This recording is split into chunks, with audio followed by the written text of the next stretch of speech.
Patricia shoved the violation notice against my chest before I could even close the door. Her smile was smug, rehearsed, the kind of grin that told me she believed the neighborhood was hers to rule. Non-uniform installation, she said, like my father's handrails were just another blemish she could scrub away. My wife was upstairs, struggling with swollen ankles, and this woman was trying to tear down the only thing keeping her safe. I didn't flinch, I didn't fold. Instead, I let her words hang heavy before dropping the truth she didn't expect. Those rails? They meet code better than anything this community's ever installed. I designed them myself. The way her grin faltered, even for a second, was enough to feel the ground shift. A small victory, but just a teaser of what was coming. If you've ever felt that surge of power when standing up to bullies, hit subscribe now. This showdown is about to become a masterclass in fighting back. "My name's Daniel Carter," I said, stepping closer so she couldn't mistake the calm in my voice for fear. "Civil engineer, 20 years working with compliance and safety. My late father was an engineer too. These rails, they aren't just steel and bolts. They're his design. His legacy." Patricia blinked, processing that I wasn't another neighbor she could steamroll. Every time I ran my hand along the cold metal, I remembered my father hunched over his workbench, sketching prototypes, muttering about angles and grip strength. He died before he could see them installed, but I promised him I'd protect what he built. Now those rails weren't just about memory. They were about my wife, Emily, carrying our first child. She needed them every time she climbed the steps, and I wasn't about to let Patricia's petty thirst for uniformity put them at risk. The HOA wasn't attacking steel. They were attacking my family, my father's legacy, and the promise I made to both. And that meant they'd already lost, whether they realized it yet or not. Where are you watching from? Because here in Cedar Ridge Townhomes, Patricia Langford had just picked a fight with the wrong man. She thought a notice on the door was power. She had no idea the real fight had already begun. Patricia didn't waste time after that confrontation at my door. By the next morning, notices fluttered across the community bulletin board like warning flags. Every resident who dared to step out of line, too many flower pots, a shade of paint half a tone lighter, a satellite dish angled wrong, had their names printed for all to see. Cedar Ridge's so-called uniform standards had turned into Patricia's personal hammer, and she swung it at anyone who caught her eye. I walked past the mailbox cluster that day, the rusted metal boxes clanging in the breeze, and heard neighbors whispering. Mrs. Gomez muttered about being fined for leaving her recycling bin out 20 minutes late. The Henderson kids had their bikes confiscated for being left near the playground. These weren't just rules. They were intimidation tactics, reminders that Patricia's reach stretched into every crack of our daily lives. I knew I wasn't the only one angry. You could see it in the way people avoided her, heads down, shoulders tight, like prey dodging a hawk. But anger without direction was just fear dressed in red. That's how she'd kept control for years. Divide us, isolate us, make us believe our battles were personal instead of collective. But what Patricia hadn't counted on was me. My handrails weren't just another petty violation. They carried weight, both legal and personal. Every time I caught Emily gripping those rails to steady herself, I felt the stakes tighten. Patricia could slap fines on me all day, but she was poking at something far bigger than aesthetics. She was poking at my father's work, my wife's safety, and the blood running through my veins. The smell of fresh-cut grass mixed with the bitter tang of paint thinner drifted from the maintenance shed as I stopped near the clubhouse. On the wall, laminated rules glared back at me, posted like commandments. Patricia had highlighted sections about uniform structures and community cohesion with neon yellow markers. They looked official. To the untrained eye, they even seemed airtight. But I knew codes, I knew construction, and I could already see flaws in how those rules matched, or didn't, with actual state safety requirements. That's when I noticed Marcus Bell standing near the edge of the courtyard. He was on the board, always quiet during meetings, never one to challenge Patricia. His arms were crossed, but his eyes kept darting between me and the bulletin board. Something in his posture told me he wasn't fully comfortable with what he was seeing. He didn't step forward, not yet, but I clocked that hesitation. It would matter later. Patricia strutted out of the clubhouse then, clipboard in hand, sunglasses reflecting the afternoon sun. She didn't even look at the neighbors gathered around, just walked past like a queen among subjects. Fines, notices, threats. She'd built her throne on them, but thrones can crumble, especially when they're made of paper and fear. I clenched the edge of one of those posted notices, the plastic slick under my fingers. She thought she had the power to define safety, aesthetics, even decency in Cedar Ridge, but she didn't know what I knew. She didn't know that the same eyes that watched my father sketch those rail designs had also studied hundreds of cases where HOAs overstepped their authority. She was picking a fight that couldn't stay hidden in bulletin boards and quiet fines. Sooner or later, the whole community would see the cracks in her armor, and I was going to be the one to make sure those cracks split wide open. The HOA office smelled like stale coffee and carpet cleaner, the kind of sterile mix that clung to every committee meeting I'd ever sat through. I didn't come here to argue today. I came to read the fine print on Patricia's latest round of violations. But as soon as I stepped inside, Marcus Bell was there, leaning against the file cabinet like he'd been waiting for someone, or maybe trying to disappear into the wallpaper. He nodded at me, quick and awkward. His arms were crossed tight, his foot tapping against the linoleum floor in a rhythm that gave away nerves he couldn't hide. Marcus had always been Patricia's quiet shadow during board meetings. He never challenged her, never raised his voice. But right now, he wouldn't meet my eyes. That alone told me something had shifted. "Daniel," he muttered, adjusting his glasses. His voice cracked slightly, like he wasn't sure if he should even be talking to me. You here to review the filings?" He gestured to the stack of binders on the counter. His fingers twitched against the edge of one, as though he wanted to open it but couldn't bring himself to. I could see the conflict written all over him. Shoulders hunched, lips pressed into a thin line, his whole body leaning away from the sound of Patricia's office door down the hall. He wanted distance from her, but fear anchored him in place. "Yeah," I said evenly, letting my hand rest on the cool metal edge of the cabinet. "I'm here to see exactly what she's claiming. My wife depends on those rails. This isn't a game to me." Marcus's throat bobbed as he swallowed hard. For a second, I thought he'd stay silent, let Patricia's shadow swallow him whole. But then he shifted, lowering his voice. "She's been pushing harder than usual," he admitted, his eyes darting toward the closed door. "A lot of us, we don't agree with how far she's taking things." He trailed off quickly, like the words themselves were dangerous. I caught the tremor in his hands as he adjusted his watch. That small detail told me more than his words did. He wasn't loyal to Patricia. He was scared of her. And fear, I knew, could turn into courage under the right pressure. The fluorescent lights buzzed overhead, flickering once before humming steady again. I leaned in slightly, not aggressive, just firm enough that Marcus couldn't retreat into silence. "You've seen what she's doing. You know it's not right. You also know she's setting herself up for something bigger than she realizes." His jaw tightened. He wanted to argue, to defend the board's authority. But his shoulders betrayed him, sagging under a weight he didn't want to carry anymore. "Just be careful," he whispered finally. His voice cracked on the last word. Then he straightened abruptly, shoving his hands into his pockets just as Patricia's door clicked open. Patricia swept into the room, her heels snapping against the linoleum. Marcus froze, his expression shuddered back into neutrality. But not before I caught the flicker of guilt in his eyes. He might not have spoken much, but he'd revealed enough. There were fractures inside the board itself. Patricia glanced between us, her gaze narrowing. "Mr. Carter," she said crisply, "I trust you're here to comply, not complain." I forced a calm smile, my pulse steady. "I'm here to understand. Compliance starts with clarity, doesn't it?" Her smirk returned, but Marcus shifted uncomfortably beside her. He wouldn't speak out today, not yet.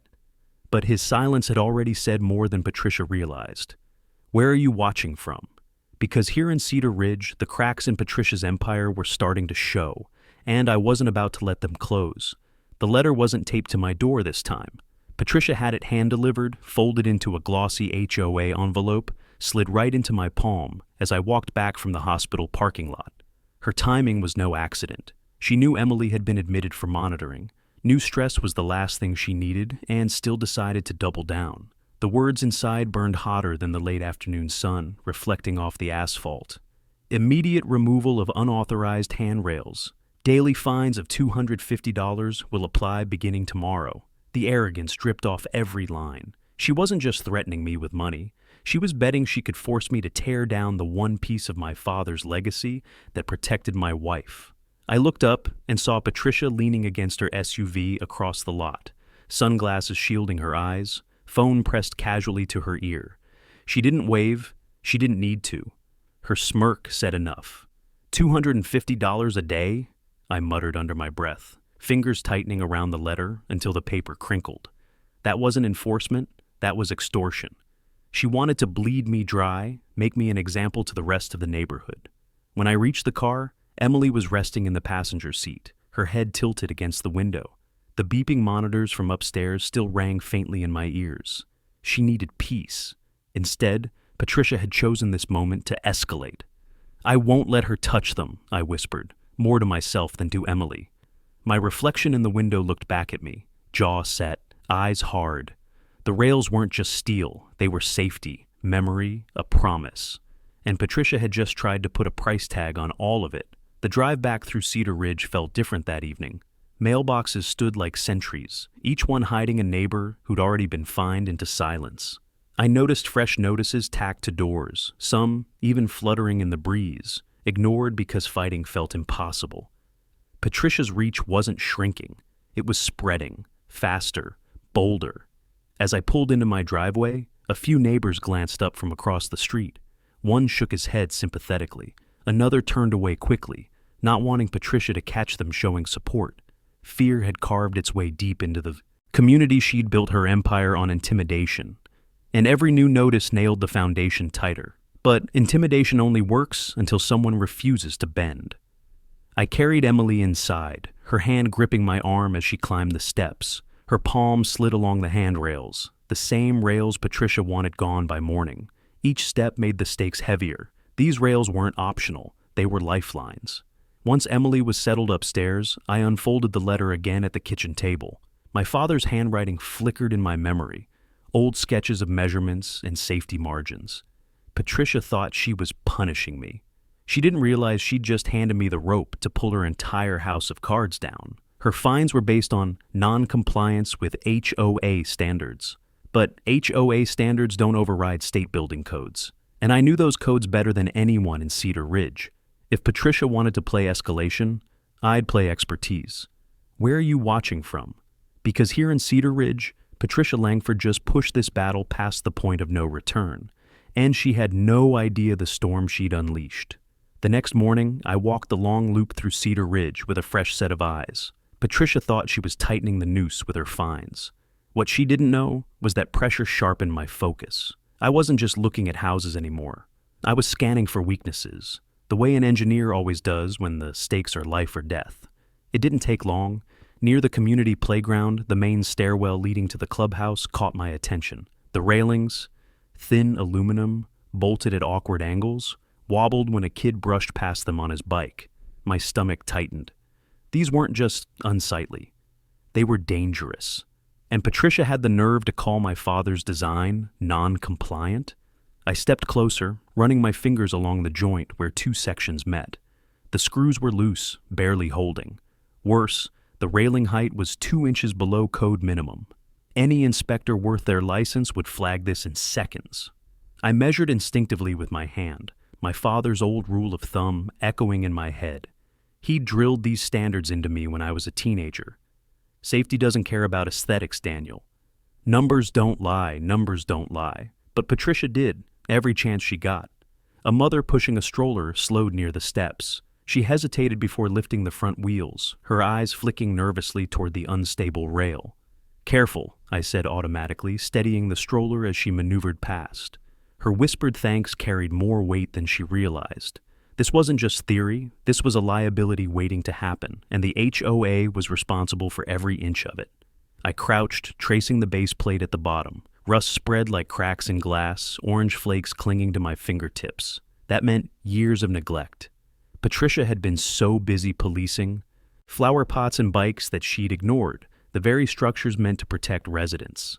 And if I documented this, when I documented this, her entire campaign against me would unravel. But discovery alone wasn't enough. I needed proof.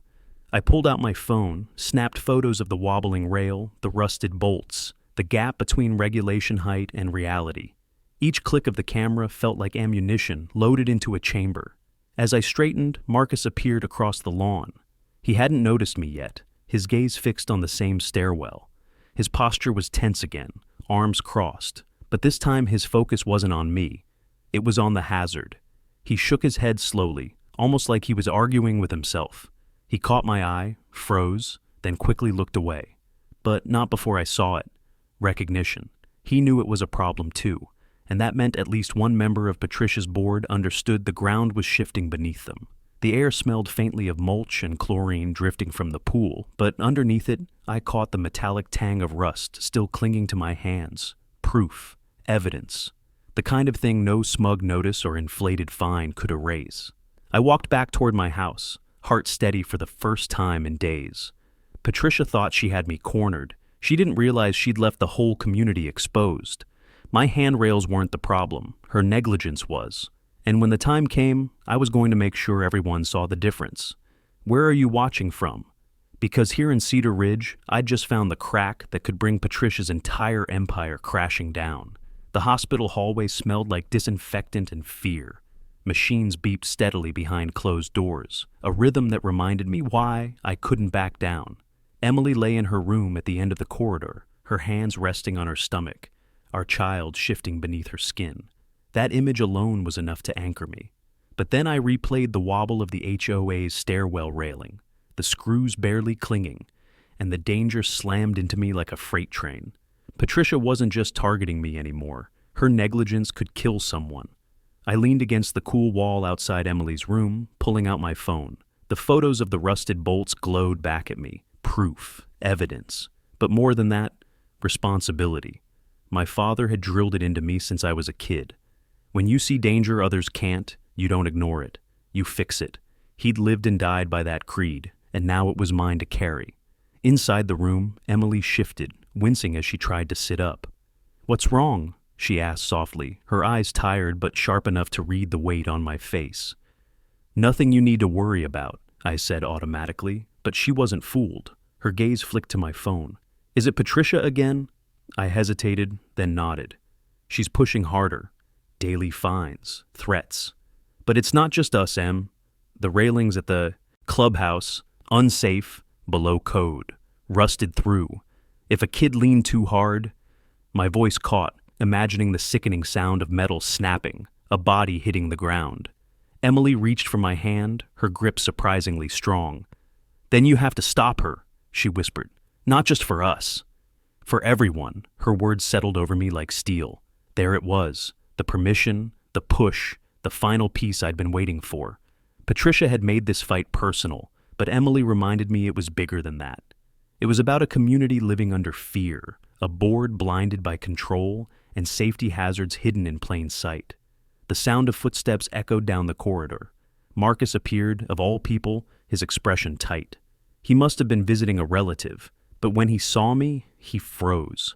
His eyes flicked to the phone in my hand, then to the door where Emily rested. For a split second, guilt flashed across his face. He knew Patricia had crossed a line, and he knew I wasn't backing down. He opened his mouth like he wanted to speak, then closed it again and walked past without a word. But I caught the hesitation. The conflict. Marcus wasn't Patricia. He still had a conscience, and that meant when the time came, he could be turned. I pushed into Emily's room, sat beside her, and watched her breathe. Every rise and fall of her chest was a reminder that this wasn't optional. Patricia thought she could bully us into compliance with fines and threats.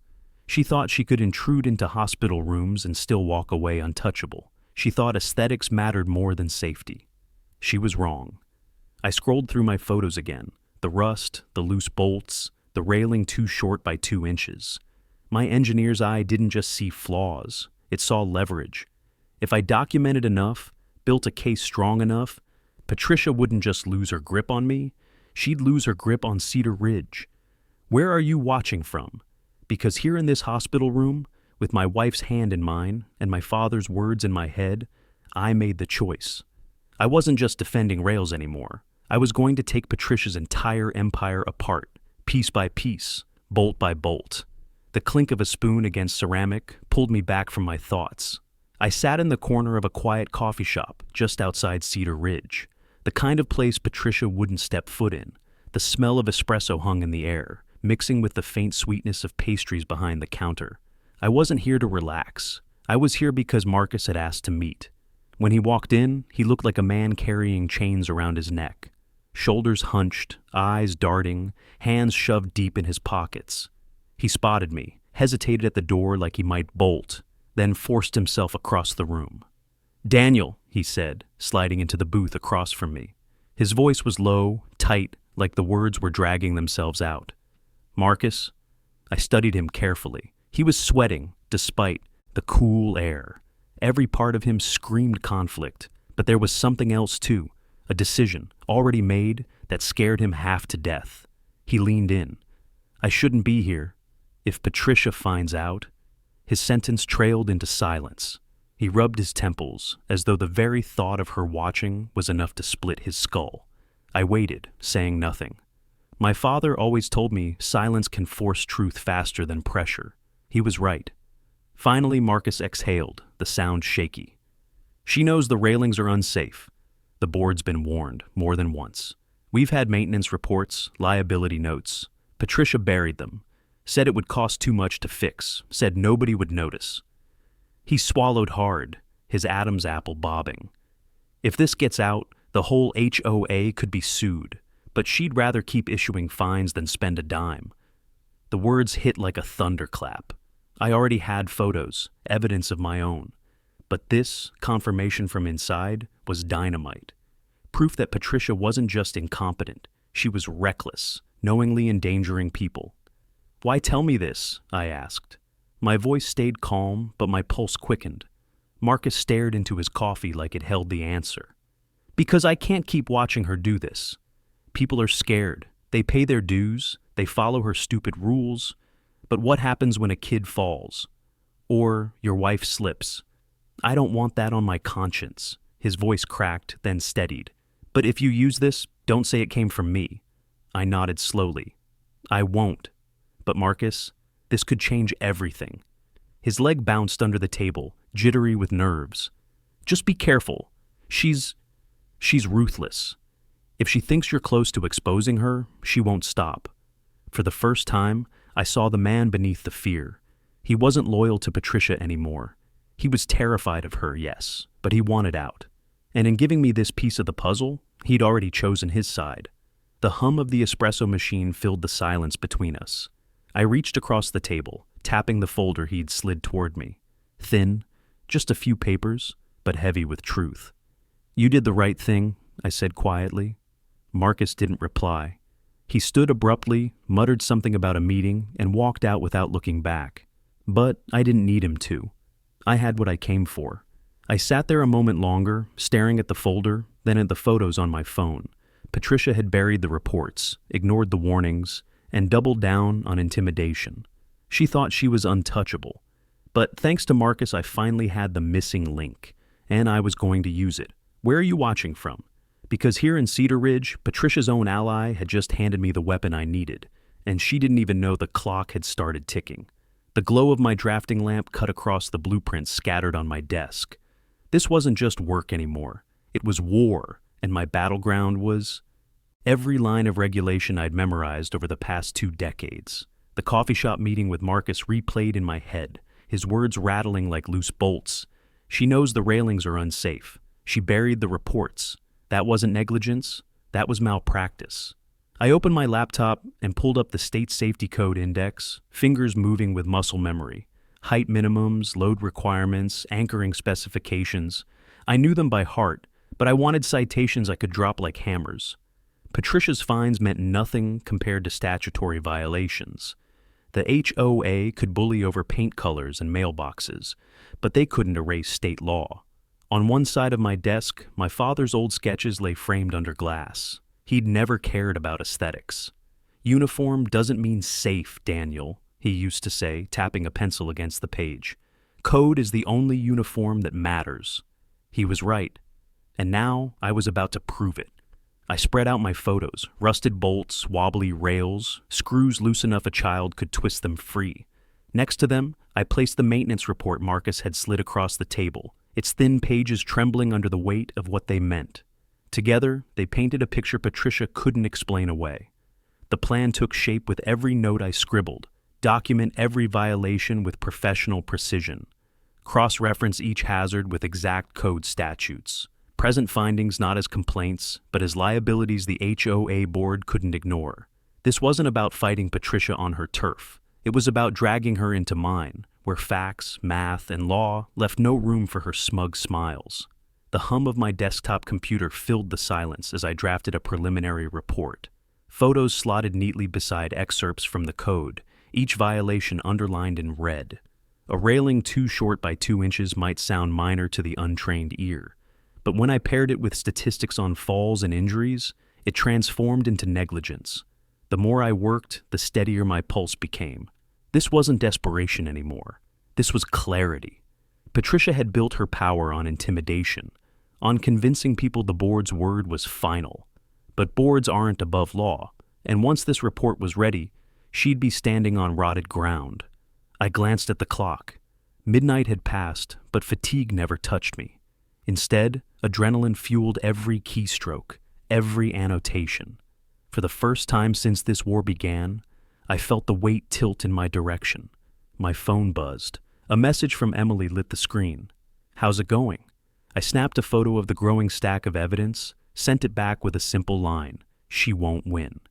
I leaned back, exhaling slowly. The office smelled of ink, coffee, and determination. My father's framed sketch caught the lamplight, shadows stretching across the desk like long fingers. It was almost as if he were here, nodding in quiet approval. "Where are you watching from?" Because here in Cedar Ridge, Patricia thought she'd cornered me with fines and threats. She didn't realize I was building the kind of case that could bury her, not with anger or fear, but with precision, proof, and the unshakable truth of numbers that never lie. The hum of a shop light filled the neighbor's garage, casting sharp shadows over stacks of tools and boxes. It smelled of oil and sawdust, familiar and grounding. I stood beside Mr. Henderson, one of the few residents still willing to meet me face to face. His kids had lost their bikes to Patricia's petty fines, and the frustration in his eyes hadn't dimmed since. I laid out the photos across his workbench: rusted bolts, wobbly rails, state code citations in bold print. His jaw tightened as he studied each one. "She knew about this?" he asked, voice low, anger barely contained. "She knew," I said. Marcus confirmed it. She buried maintenance reports, pretended everything was fine. Meanwhile, she's handing out fines for flower pots and bicycles while ignoring hazards that could kill someone. Henderson slammed his palm against the bench, rattling the socket wrenches. "That woman's been bleeding us for years. If this gets out—" He stopped himself, eyes narrowing as though the idea had just sparked fresh courage. "That's the plan," I said quietly. "But it has to be airtight. We're not just talking about embarrassing her. We're talking about forcing the board to confront liability they can't ignore. If we push too early, she'll spin it. But if we build it right—" I tapped the photos. "The whole community will see what she's been hiding." Henderson nodded slowly, his anger cooling into resolve. "What do you need from me?" "Witnesses," I replied. "People who've been fined, threatened, intimidated. I need statements. I'll handle the technical proof. But if residents speak up, it shows this isn't just personal. It's systemic." He leaned back, folding his arms. "You'll have them. People are scared, but they're tired too. If they know someone's actually fighting back, they'll come out." The sound of cicadas buzzed outside as I gathered my papers. Every piece of evidence felt like another bolt tightened in the trap I was setting. Patricia thrived on silence and fear. Break that silence, and her empire would start to shake. Later that night, I walked the community's main path, phone in hand. I filmed short clips of the wobbling rails, the corroded bolts, the dangerous gaps. Not for social media, yet, but for the record. If she challenged me, if she tried to paint me as hysterical, I'd have footage that spoke louder than her smug smiles ever could. At the playground, I paused. A little girl clutched the railing, swinging her weight against it. The metal groaned, shifting under the pressure. My chest tightened. I almost shouted, but her father caught her first, pulling her back with a sharp scolding. He glanced up, met my eyes, and gave a small nod. He'd seen it too. Another witness, another voice to add when the time came. By the time I got home, the stack of evidence on my desk had grown into a dossier. Photos, footage, Marcus's inside confession, Henderson's promise of witness statements. Piece by piece, the picture was sharpening. Patricia wasn't just a bully. She was a liability waiting to detonate. Emily was already asleep upstairs, the soft creak of the house settling around her. I stood in the kitchen, staring at the rails on our stairs, running my hand along the cool steel. My father's design had never wavered. Every line, every bolt was secure. That was the difference. Safety doesn't lie. And soon, Patricia wouldn't be able to either. Where are you watching from? Because here in Cedar Ridge, the net was tightening. Patricia thought she ruled this neighborhood with fines and fear. She didn't realize I'd already set the trap, and all that was left was to spring it. The community hall smelled faintly of floor polish and old paper, the kind of place where decisions felt heavier than the chairs we sat in. Fluorescent lights buzzed overhead, a nervous hum that matched the pulse in my chest. This was where it would all go down, Patricia's kingdom reduced to rows of folding chairs and a battered podium. I walked the length of the hall slowly, laying out my notes, double-checking the projector, making sure every photo and code citation was ready to display. Each page in my binder felt like another nail hammered into the coffin of Patricia's authority. Rusted bolts, loose rails, Marcus's buried reports. It was all there, lined up like soldiers. Henderson arrived first, kids in tow, his face grim but steady. He nodded at me, then at the stack of papers. "Looks solid," he said quietly. "People are ready. They just need to see proof." One by one, neighbors trickled in. Mrs. Gomez, still bitter about her recycling fine. The Jenkins family, who'd been forced to repaint their shutters 3 times. Even those who usually kept their heads down filed in, their silence heavier than any words. Fear had brought them here, but curiosity was keeping them in their seats. I took a moment to breathe, glancing at the rails on the stage steps. Wobbly, chipped, far below code. Perfect, I thought grimly. Patricia wanted uniformity. I'd show her what uniform negligence looked like. Marcus slipped in through the side door, shoulders hunched, eyes scanning the room. He didn't sit up front. Instead, he lingered near the back, half hidden by shadows. But the folder he'd passed me still sat heavy in my briefcase, his reluctant courage etched in every page. The clock ticked closer to 7. Patricia would be here soon, heels clicking, sunglasses perched like armor. I pictured her smirk, the way she'd leaned against her SUV outside the hospital. But tonight, she wouldn't be smirking. Tonight, she'd be cornered by truth. I opened my binder one. Last time, fingers tracing the underlined sections of state code. 2 inches too short. Load requirements ignored. Reports buried. It was all there, undeniable. Patricia could spin fines, bully residents, twist bylaws, but she couldn't outtalk physics and law. Emily's text buzzed in my pocket. "Be safe. We believe in you." I stared at the screen for a long moment, her words grounding me. This wasn't just for me. It was for her, for our child, for my father's legacy, for every neighbor who'd swallowed fear instead of fighting back. The murmur of voices grew louder as the hall filled. People shifted in their chairs, some whispering, others silent, waiting. Anticipation hung thick in the air, heavier than the buzzing lights. I glanced at the podium again, its surface scuffed and worn from years of speeches that never mattered. Tonight, it mattered. Tonight, the truth would echo off these walls and crack Patricia's grip on Cedar Ridge wide open. Where are you watching from? Because here in Cedar Ridge, I'd set the stage, gathered the witnesses, and loaded the evidence. Patricia thought she was walking into another routine meeting. She didn't know she was walking into the end of her reign. The scrape of chairs echoed through the community hall as Patricia swept in, heels striking the floor like gunfire. Sunglasses perched on her head, clipboard clutched like a weapon. She moved to the podium with the confidence of a queen about to deliver judgment. Her eyes scanned the crowd, landing on me last. The smirk slid into place.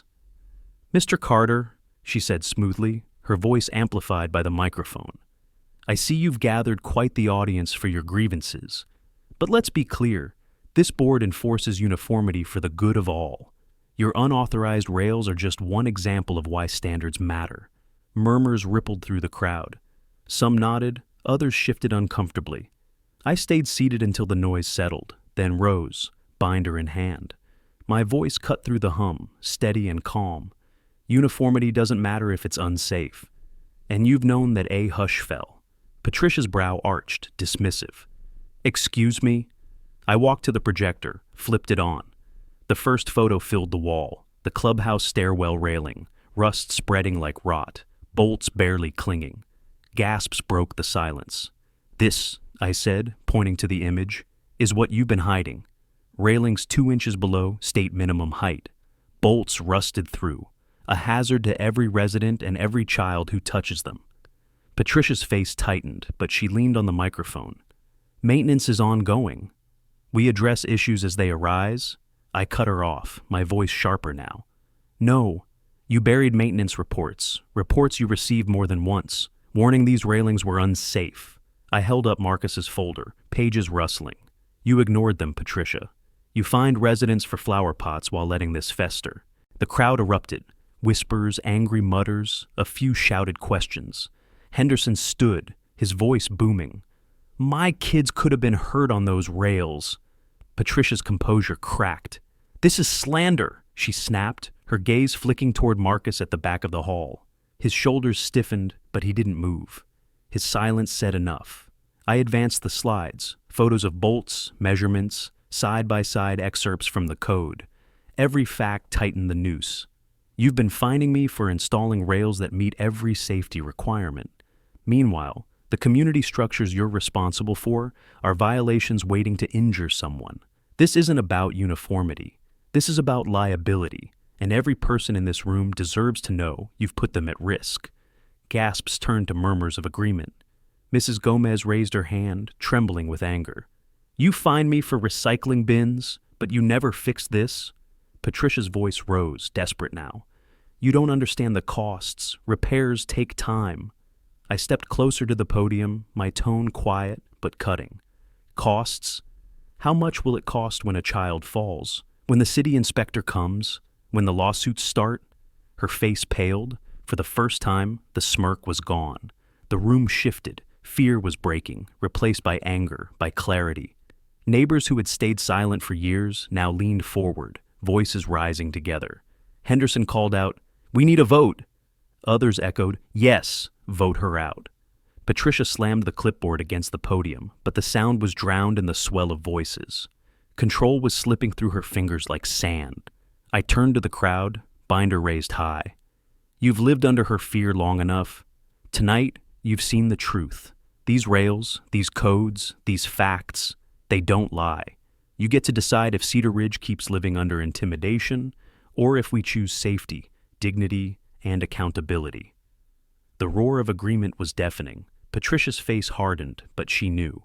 The empire she'd built on fines and fear was crumbling under the weight of bolts, rust, and truth. Where are you watching from? Because here in Cedar Ridge, the confrontation had begun, and Patricia Langford was finally losing her grip. The vote was unanimous. Patricia's gavel hit the table one last time before she stormed out of the community hall, her empire of fines and intimidation collapsing behind her. Neighbors who had once cowered under her rules now stood taller, their voices loud, their fear replaced by something stronger. Resolve. By the time I walked home that night, Cedar Ridge no longer felt like her kingdom. It felt like ours. Days later, the board posted its first notice without Patricia's stamp. Repairs to the clubhouse railings would begin immediately, with compliance inspections scheduled by the city. For the first time in years, the bulletin board carried not threats, but promises of safety. Henderson stopped me by the mailbox, clapped my shoulder, and said simply, "We did it." But victory didn't feel like celebration. It felt like relief, like a burden lifted off every doorstep. At home, I paused at the bottom of our stairs. My hand settled on the rails my father designed, the steel cool beneath my palm. They hadn't budged once through this storm, solid, dependable. A reminder that safety isn't about appearances, it's about integrity. Patricia had never understood that, and it had cost her everything. Emily came to the doorway, one hand resting on her stomach, her smile soft. "You kept your promise," she said. I nodded, tracing the grooves in the metal where my father's pencil marks still lived in my memory. To him, to you, to all of us. The neighborhood felt different now. Kids rode their bikes without fear of confiscation. Mrs. Gomez waved from her porch without glancing over her shoulder. Marcus, still shaken, stopped by once to thank me quietly, his relief etched in every word. He hadn't been brave enough to stand at the microphone, but his folder had made all the difference. We both knew it. I leaned against the rails that evening, watching the sun dip behind the rooftops. The air smelled of fresh paint from neighbors reclaiming their homes in colors Patricia had once outlawed. Freedom had a scent, and tonight it was sharp and sweet.